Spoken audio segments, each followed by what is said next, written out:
അധ്യായം 7. മിദ്യാൻകാരെ തോൽപ്പിക്കുന്നു. ജെറുബ്ബാലും ഗിദെയോനും സംഘവും അതിരാവിലെ എഴുന്നേറ്റ് ഹാരോദ് നീരുറവയ്ക്ക് സമീപം പാളയമടിച്ചു. മിദ്യാന്റെ താവളം വടക്ക് മോറിയ കുന്നിൻ്റെ താഴ്വരയിലായിരുന്നു.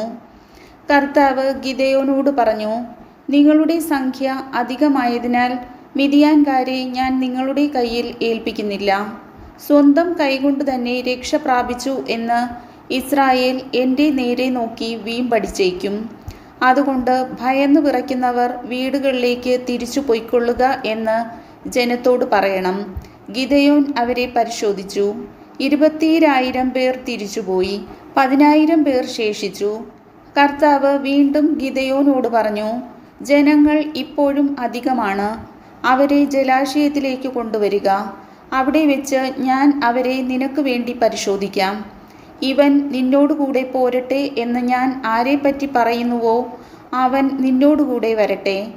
ഇവൻ നിന്നോടുകൂടെ പോരണ്ട എന്ന് ഞാൻ ആരെക്കുറിച്ച് പറയുന്നുവോ അവൻ പോരേണ്ട.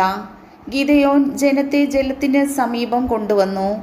കർത്താവ് പറഞ്ഞു, നായയെപ്പോലെ വെള്ളം നക്കി കുടിക്കുന്നവരെ നീ മാറ്റി നിർത്തണം. മുട്ടുകുത്തി കുടിക്കുന്നവരെ വേറെയും നിർത്തുക. കയ്യിൽ കോരി വായോടടുപ്പിച്ച് നക്കി കുടിച്ചവർ 300 പേരായിരുന്നു. മറ്റുള്ളവർ വെള്ളം കുടിക്കാൻ മുട്ടുകുത്തി.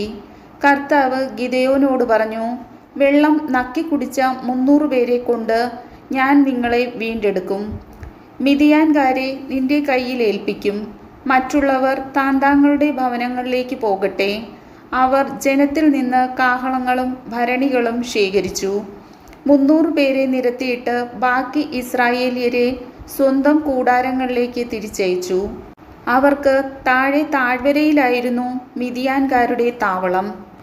ആ രാത്രിയിൽ കർത്താവ് അവനോട് പറഞ്ഞു, എഴുന്നേറ്റ് താവളത്തിനരികിലേക്ക് ചെല്ലുക. ഞാൻ അത് നിനക്ക് വിട്ടു തന്നിരിക്കുന്നു.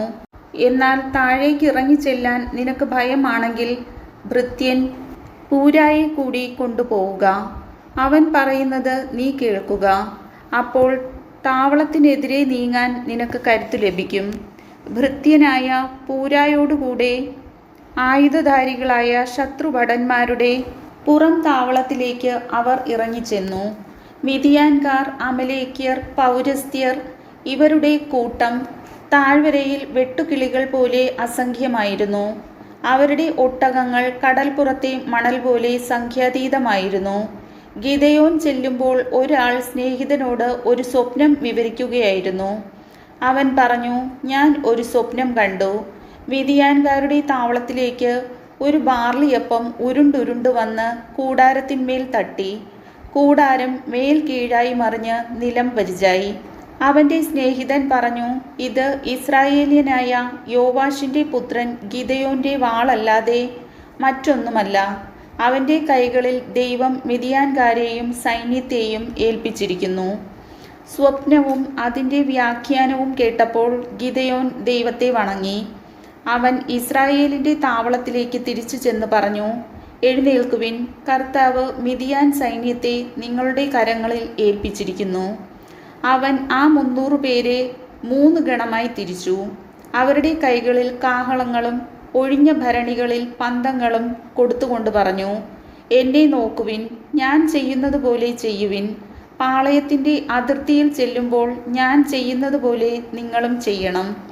ഞാനും എൻ്റെ കൂടെയുള്ളവരും കാഹളം മുഴക്കുമ്പോൾ പാളയത്തിൻ്റെ എല്ലാ ഭാഗങ്ങളിലും കാഹളം മുഴക്കി കർത്താവിനും ഗിദെയോനും വേണ്ടി എന്ന് ഉദ്ഘോഷിക്കണം.